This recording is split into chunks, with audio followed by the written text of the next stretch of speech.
Hello and welcome to the second part of the ITN 2019 webinar.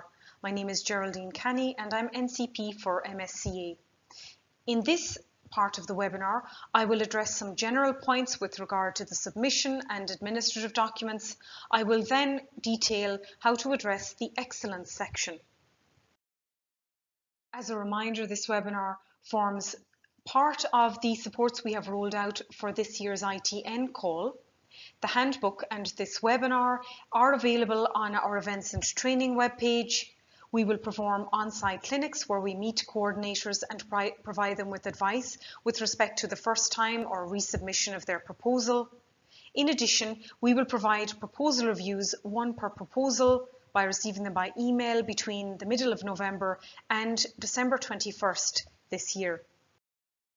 With respect to submission, on the new portal, the MSCA programme must be filtered for and the ITN call selected. The submission is then done using the online SEP system as was previously done. The proposal comprises three parts. Part A, which constitutes online forms. Part B1 and Part B2 are both uploaded as PDFs to this SEP system. All three parts are submitted together and the submission can be overwritten multiple times. As such, applicants are advised to submit early and often, as it's the final submission that is taken into account. The 5 sections of the administrative forms which must be prepared electronically on the SEP platform are listed in this table. Further details can be obtained in the guide for applicants. The abstract in Part A is quite important to write in the sense that it helps RIA staff assign proposals to the evaluators and evaluators to agree to review it. It is important to be concise, to provide enough technical or research information to help RIA officers and evaluators understand the scope of the application. In a concise and clear manner, the whole proposal should be reflected, including the overall research theme, the research objectives, the training objectives, and the potential impact, including career paths for the ESRs. Again, I remind you that a list of descriptors can be found in Annex 7 at the end of the guide for applicants. This slide details the contents of Part B, which cannot exceed 34 pages. The start page is of 1 page, table of contents also of 1 page, and the list of participants, 2 pages. The excellence, impact and implementation sections cannot exceed 30 pages in total. Now I will detail some important general points to keep in mind when writing the proposal. The following should be adhered to. Use a self-explanatory title and a memorable acronym. A clear and readable font should be used. Diagrams, charts, tables or figures are easier to evaluate and to read than text. Remember that evaluators may have several proposals to review. This also saves space. Do use font size 8 in tables. For resubmissions, the evaluation summary report should be read and the critiques addressed, but do not just do this. Also, read over the whole proposal and review it as a whole to find room for improvement. The evaluators this time around will be different. Furthermore, no reference to the fact that this is a resubmission should be made in the proposal if it's a resubmission. Be aware of the overall weighting of each criterion. Excellence is crucial, being attributed 50%. However, you need to score well in all sections in order to be funded. Again, these are highly competitive grants. Do educate the evaluator, keeping in mind that the majority of evaluators may not be an expert in the specific subject area of the proposal. So it is highly advised to write in a clear, concise style that is accessible to the non-expert. Again, using figures, tables, charts and diagrams to illustrate where appropriate. Additionally, a clear layout will be appreciated by the evaluators. Do use the correct template. This is particularly of importance for resubmissions because there are some changes this year, notably that the Gantt chart is no longer needed and will be disregarded by evaluators. Secondly, there is a new table for EID, that is in Part B 2. This is why it's important to use the correct template each year.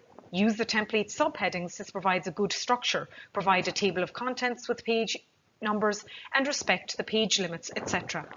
For the format, again, using charts, diagrams and tables will help the evaluator. Use the appropriate font size, line spacing and page margins, and ensure any colour diagrams are understandable when printed also in black and white.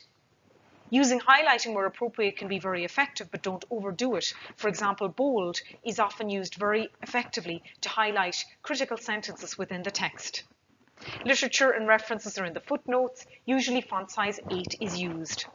With respect to your language, avoid jargon and buzzwords, for example, paradigm shift or anything that may not be accessible to the non-expert. Explain any abbreviations the first time they are used and upfront. Use simple, clear text and avoid long sentences as well as repetition. Be consistent with the language used and do not copy text from other documents or websites, as this constitutes plagiarism. I will now go through the excellence section. You can see the subheadings here. The first subheading of 1.1.1 should really constitute an executive summary of your ITN program. Explain who, what, why and how in 1 to 2 pages maximum, including a good figure regarding the sectors and those involved in the consortium and the major research questions addressed is also highly recommended. Please see the IMSCO handbook for links to EU and OECD policies in all sections. Introduce the relevance and timeliness by citing relevant sectoral policies. Define a clear and focused research goal, aim or topic, and then define specific research objectives. Be sure that these are clear, focused and upfront.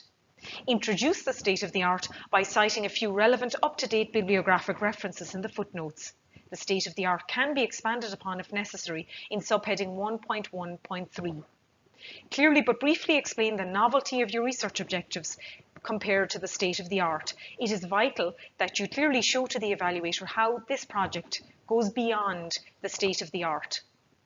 Start or even conclude this with a paragraph summarising the overall ITN programme, such as that shown here. Now, the research methodology should be described in detail how the research objectives will be explored. Here, reference should be made to and details should be given about the equipment, techniques, assays, type of research and analysis being used, etc. It is important to do this clearly and sufficiently, as lack of clarity around the methodology is often identified as a weakness. The work should be inter- and multidisciplinary, and this should be clear to the evaluator. Gender is a cross-cutting issue, and here, gender or sex differences as how they affect the performance of the research work and results should definitely be outlined. See the handbook for useful resources in how to address gender in this section. Now break down the research programme into discrete work packages that link to your research objectives. 3 to 4 research work packages is typical. Number them to relate to the research objectives, whereby WP1 tackles objective 1, etc. Give a brief work package summary. A simple paragraph here suffices. The detailed work package tables will be in section 3.1. Explain how the ESR's project fits into the WPs. A diagram can be effectively used here. It is vital to show this clearly and to show that the research being carried out is coherent and cohesive. 1.1.3, explaining why the research is original, innovative and timely compared to the state of the art in the research area and any other similar doctoral or research programmes being carried out in the EU.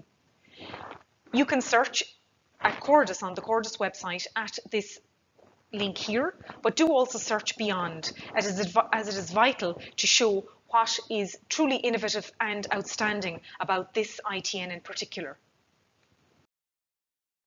In ITNs, the research project is only one aspect of a research training programme. The training must now be detailed. I remind you that the goal of the ITN programme is to produce ESR graduates who are highly employable. Therefore, start with a list of training objectives, including developing 3 types of skills: core research skills, which will be acquired via the ESR project, advanced or additional research skills delivered by the consortium, and transferable skills also delivered by the consortium and network-wide training, and training in particular beneficiaries, particularly those useful in non-academic careers. There are three main modes of delivery of these. Firstly, by local training offered to the main host organisation where the ESR will work, for example, via graduate schools, via certain lectures, etc. Secondly, by network-wide training offered by the consortium at specific events, for example, at workshops at summer schools. Thirdly, via the secondment programme, visits by each ESR to other beneficiaries or partner organisations. I remind you that secondments must be intersectoral. The VTA Researcher Development Framework is one useful resource that can be used to identify transferable skills and complementary skills that should be included in the ESR training. Now for 1.2 training. Describe the local training followed by the network-wide training. At a local level, describe what is offered for the ESRs at their main host. Outline any mandatory training that they must take, and local training also includes their research project. In terms of network-wide training, it is advised to be very specific about the details of each event you will organise. This should be shown in Table 1.2b. When and where it will take place, what topics will be covered, how long it will last, the different modalities, who will deliver the training, and it's also advisable to open up some events to the wider research community. It's typical to have a final conference open to the wider community, for example. Earning a certain number of ECTS credits via the local and network-wide training is becoming the norm. It is mandatory for EJD, and this should also be specified in this section. The local and network-wide training and all other training received are outlined in the Personal Career Development Plan for each ESR. This document will include at least a personalised analysis of the requirements and goals of the planned training for the ESR, a list of courses, local and network-wide, to be taken by the ESR during their programme, including any ECTS credit requirements, a list of communication and dissemination activities to be undertaken by the ESR, and a tentative schedule for their programme, including secondments and associated details. The PCDP will be prepared at the start of the ITN between the ESR and their supervisors. It should be mentioned here, but not described at length, obviously, in the proposal. This document should be reviewed at least every 6 months. In this document, it is also very important to explain the contribution of the non-academic beneficiaries and partner organisations in the training programme. They should be delivering some of the network-wide training. Supervision section. Here it's important to note regarding the experience of the supervisors. Do avoid duplication, as the role and scientific profile of the supervisor should only be listed in the participating organisations tables. Demonstrate here with hard evidence and metrics the collective quality of the research supervisors in the training of researchers. Do not write one paragraph per PI, as you simply don't have enough space. Instead, write a collective statement about the expertise of the consortium. Do not leave out the partner organisations. Include, and using a tabular format is recommended, the number of PhDs graduated by each supervisor, the number of postdocs mentored, and where they are now in terms of their future career, plus details of any details regarding the quality of the supervisors. For example, notable grants, editorial board membership, awards, important journal articles, conference monographs, patents, etc. The quality of the joint supervision arrangements should also be made clear. This should be included for all ITN modes, EID, AJD and ETN. Describe a consistent supervision policy across the consortium and how it will be implemented. Each SC supervisory committee must be a minimum of 3 persons, at least one of whom should be from the non-academic sector. Do also consider gender balance here. Describe a regular series of meetings between the ESR and the SC. Each SC must ensure that a personal career development plan is in place for each PhD student and that it is reviewed at regular intervals. Each SC reports into an overall training doctoral studies or similar committee. This is outlined in section 3.2 management and can be referred to here. Now for quality of the proposed interaction between the participating organisations. Describe what tasks each participant, beneficiaries and partner organisations will undertake in the research and training programmes. It is advised to use a table for clarity and brevity. The aim is to show that each participant is fully engaged in the programme. A higher level of engagement would be expected of beneficiaries compared to partner organisations. It is vital to also describe any synergies and overlap that exists. Show why this consortium is best placed to deliver the programme, outline synergies or overlaps in expertise, and a diagram is often the best way to demonstrate this. Then describe the added value of working together to deliver this programme. Include information on previous collaborations, including cost actions, for example, and any successful outputs from these collaborations, for example, joint publications, etc. Now it is important to describe the exposure of the ESRs to different research environments and the complementarity thereof. This is describe the secondments. Describe the different research environments that the ESRs will be exposed to. Here it is important to highlight the international, interdisciplinary and intersectoral research environments. A table should be used to summarise the secondments for each ESR and the timing involved. Each ESR should get a secondment of at least 3 months to a non-academic beneficiary or partner organisation if going from a university. For EIDs, it should be very clear that each ESR will achieve the minimum 50% or 18 months of their time in the non-academic sector. Here, for EIDs, these secondments must be international. Explain how the secondments are linked to ensuring the excellence of the research and training programmes, and explain how the secondments are personalised to the training and research training needs of each individual ESR. Thank you for your attention, and this brings to an end the second part of the 2019 ITN webinar. If you are an Irish applicant, coordinator or partner, you can send us queries to mariecurie@iua.ie and we will endeavour to respond as soon as possible. Now, good luck with your writing.